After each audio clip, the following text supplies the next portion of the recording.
Right breaking చూస్తున్నాం. Mohan Babu Manchu Manoj ఘర్షణలోని twist నెలకొనింది. అయితే మంచు మనోజ్ తనపైన దాడి చేశారు అని చెప్పి 100కి ఫిర్యాదు చేసిన తర్వాత వెంటనే ట్రీట్మెంట్ నిమిత్తం మళ్ళీ హాస్పిటల్ నుంచి బయటికి వచ్చి పోలీసులకి ఫిర్యాదు చేయడానికి వెళ్తున్న సందర్భంలోనే ఆయన మళ్ళీ వెనక్కి వెళ్ళిపోయినట్టు కూడా తెలుస్తోంది. అయితే దీని వెనక అసలు ఎందుకని ఫిర్యాదు చేయడానికి వెళ్ళాలనుకున్న వ్యక్తి వెనక్కి ఎందుకు తిరిగి వెళ్లారు అన్న దానిపైన కూడా సస్పెన్స్ నెలకొంది. ఎవరైనా చెప్తే ఆయన ఆగిపోయారా లేకపోతే ఏంటి అనే దానిపైన కూడా ఇవాళ ఆరా తీస్తూ ఉన్నారు. ముఖ్యంగా అతనిపైన దాడి చేయడం అనేది కరెక్ట్ కాదు అని కూడా చెప్తున్నారు. కేవలం ఆస్తి వివాదాల కారణంగానే మనోజ్ పైన దాడి చేశారు అన్న విషయం అయితే క్లియర్ గా కనిపిస్తోంది. ముఖ్యంగా పోలీసులకి ఆయన ఫిర్యాదు చేసినట్లయితే కేసు ఫైల్ చేస్తాము అని పోలీసులు చెప్పడం వల్ల మనోజ్ తిరిగి వెనక్కి వెళ్లారా లేకపోతే ఎవరైనా చెప్పడం వల్ల ఆయన వెనక్కి తిరిగి వెళ్లారా అన్న దానిపైన కూడా క్లియర్ ఇన్ఫర్మేషన్ అయితే తెలుసుకుందాం. దీనికి సంబంధించి మరిన్ని వివరాలు అందించడానికి మా ప్రతినిధి సురేష్ ఫోన్ లో లైవ్ లో ఉన్నారు. రైట్ సురేష్, చెప్పండి. మంచు మనోజ్ ఏదైతే ఫిర్యాదు చేయడానికి పోలీస్ స్టేషన్ కి వెళ్తున్న నేపథ్యంలోని ఆయన మళ్ళీ ఎందుకని వెనక్కి తిరిగి వెళ్ళిపోయారు? ఎవరైనా చెప్తే ఆయన ఆగిపోయారా లేకపోతే ఏంటి సమాచారం సురేష్? కొద్దిసేపటి క్రితమే మంచు మనోజ్ మోహన్ బాబు నివాసం నుంచి బయలుదేరి పోలీస్ స్టేషన్కి వస్తున్న తరుణంలో పోలీస్ స్టేషన్కే వస్తుందని చెప్పేసి అక్కడ నుంచి బయలుదేరాడు. కానీ మధ్య వరకు వచ్చి ఆ తర్వాత మళ్ళీ ఎయిర్పోర్ట్ రూట్కి అతని వెహికల్ని మళ్లించడం జరిగింది. అతను పోలీస్ స్టేషన్ రాకుండా వెళ్ళిపోయారు. అయితే పోలీసులు డయల్ 100కి సమాచారం రావడంతో నేను ఘటనా స్థలానికి చేరుకొని అక్కడ ఏం జరిగిందనే వివరాలు తెలుసుకునే సమయంలో మోహన్ బాబు మనోజ్ దాడి చేశాడని, మోహన్ బాబు అతని అనుచరులు నాపై దాడి చేశాడని చెప్పేసి పోలీసులకు సమాచారం ఇచ్చినట్టు తెలుస్తుంది. దీనిపైనే ఇద్దరు కూడా ఫిర్యాదిస్తే కేసులు నమోదు చేసి దర్యాప్తు చేస్తామని చెప్పేసి పోలీసులు వాళ్ళకి చెప్పడం జరిగింది. కానీ ఎవరు కూడా ఇప్పటివరకు ఫిర్యాదు చేయలేదు.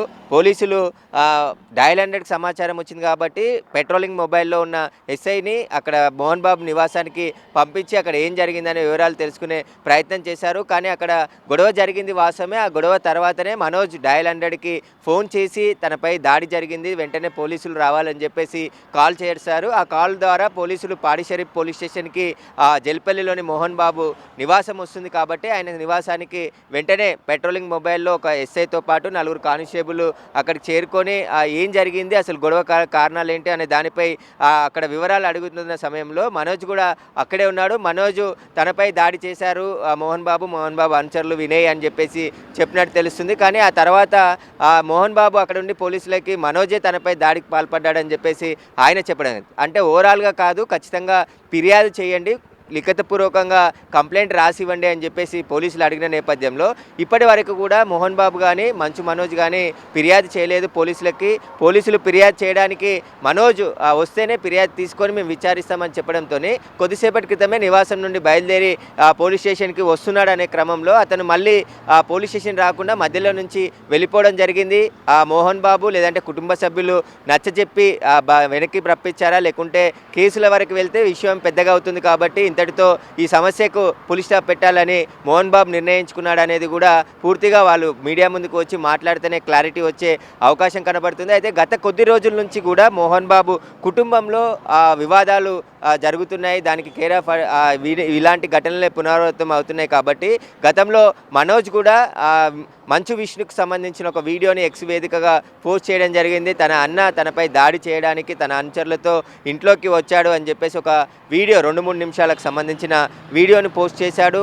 గతంలో నుంచి కూడా ఆస్తులకు సంబంధించిన వివాదం నడుస్తుంది. తాను వివాహం చేసుకున్నప్పటి నుంచి కూడా కొంచెం కుటుంబానికి దూరంగా ఉంటున్నాడని చెప్పేసి కూడా చెప్తున్నారు. అందులో భాగంగానే ఈరోజు మళ్ళీ ఆస్తులకు సంబంధించిన విషయంలోనే మాట్లాడుతున్న తరుణంలో ఒక్కసారిగా గొడవ జరిగి ఉంటుంది. ఆ గొడవల్లోనే మనోజ్కి మోహన్ బాబుకి మధ్య ఘర్షణ నెలకొని మనోజ్పై దాడి చేశాడని చెప్పేసి ఆయన ఫిర్యాదు చేశాడు. కానీ పోలీసులకి ఫిర్యాదు డయల్ 100 ద్వారా సమాచారం ఇచ్చారు. కానీ పోలీసులకి లిఖితపూర్వకంగా ఎలాంటి కంప్లైంట్ కూడా ఇప్పటివరకు రాసివ్వలేదు. ఒకవేళ ఫిర్యాదు ఇస్తే మేము పోలీసులము కేసు నమోదు చేసి దర్యాప్తు చేస్తామని చెప్పేసి పోలీసులు చెప్తున్నారు. కానీ మనోజ్ అని మళ్ళీ వెనక్కి రప్పించడానికి కుటుంబ సభ్యులే కారణమై ఉంటారు, లేదంటే ఈ వివాదాన్ని పెద్దది చేయకుండా మిగతా ఇప్పటికే పులి స్టాప్ పెట్టి కుటుంబ సభ్యుల్లో మాట్లాడుకుందామని మళ్ళీ రిటర్న్ పిలిచారనేది కూడా మనోజ్ మళ్ళీ మీడియా ముందుకు వచ్చి మాట్లాడితేనే తెలుస్తుంది. ఖచ్చితంగా ఈ వివాదం ఏదైతే పొద్దున్న నుంచి కూడా ఇద్దరి కుటుంబంకి సంబంధించిన మ్యాటర్ కదా అని చెప్పి అటు సినీ వర్గాల నుంచి కూడా అందుతున్న సమాచారం. అయితే ముఖ్యంగా అటు మోహన్ బాబు ఎంత పేరు ప్రఖ్యాతలు ఉన్న వ్యక్తి అందరికీ తెలుసు. మరి అతనిపైన కేసు పెట్టడం అన్నది కరెక్ట్ కాదు. రేపొద్దున ఇండస్ట్రీలో ఏ విధంగా ఉంటుంది లేకపోతే బయట ఏ విధంగా ఉంటుంది అని చెప్పి ఆలోచించి మనోజ్ ఏమైనా ఆగారా, లేకపోతే ఇంకేమైనా కారణాలు ఉన్న దానిపైన విషయమైనా తెలిసిందా?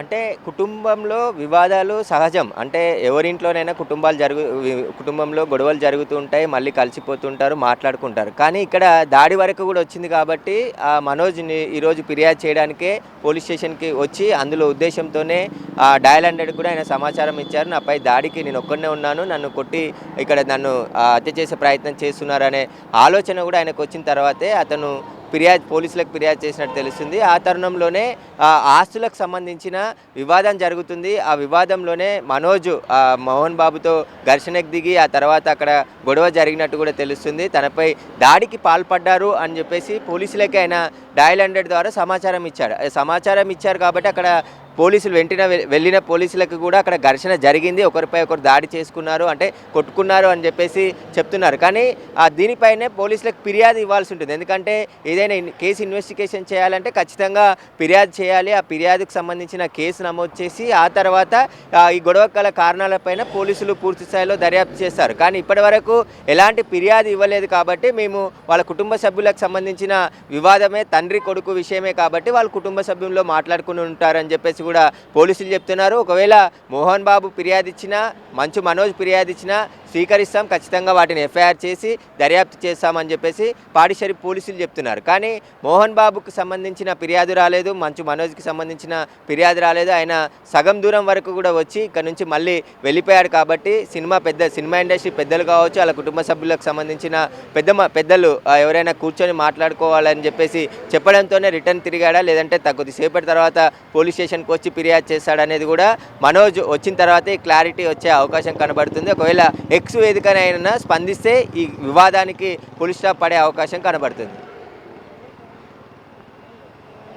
నుంచి కూడా మనం చూస్తూ ఉన్నాం కదా, ఇటు మంచు మనోజ్ కావచ్చు, అలాగే మోహన్ బాబు ఇష్యూకి సంబంధించి కేసు పెట్టడానికి మంచు మనోజ్ వెళ్లే సందర్భంలోనే ఆయన మళ్ళీ వెనక్కి తిరిగి వెళ్ళడం కూడా జరిగింది. అయితే దీని వెనక ఎందుకు ఆయన వెనక్కి తిరిగి వెళ్ళడం జరిగింది, సినీ వర్గాల నుంచి ఆయనకి ఎవరైనా సరే ఇన్ఫర్మేషన్, అంటే తన యొక్క తండ్రి పేరు ప్రఖ్యాతలు ఉన్న వ్యక్తి కాబట్టి ఈ విధంగా కేసులు పెట్టడం అనేది కరెక్ట్ కాదు, కూర్చొని మాట్లాడుకుంటే అయిపోయేదానికి ఎందుకు అని చెప్పి ఏమైనా మనోజ్తో మాట్లాడారా, లేకపోతే ఇంకేమైనా కారణాలు ఉన్నాయన్న దానిపైన కూడా ఈరోజు చాలామంది చెప్పుకుంటూ ఉన్నారు. మరి దీనికి సంబంధించి మీరేమనుకుంటున్నారో మీరేమనుకుంటున్నారో కూడా బిగ్ టీవీ కమెంట్ సెక్షన్లో మెన్షన్ చేయండి. ఆయన తిరిగి వెళ్లకుండా, అంటే కేసు పెట్టకుండా ఉండడానికి గల కారణాలు ఏంటి, ఎవరైనా ఆపుంటారా, లేకపోతే తనకి తానే తండ్రి పైన ఎందుకులే అని చెప్పి మళ్ళీ మనసు మార్చుకొని తిరిగి వెళ్ళారా అన్న దానిపైన మీ అభిప్రాయం ఏంటనేది కూడా కింద కమెంట్ సెక్షన్లో మెన్షన్ చేయండి.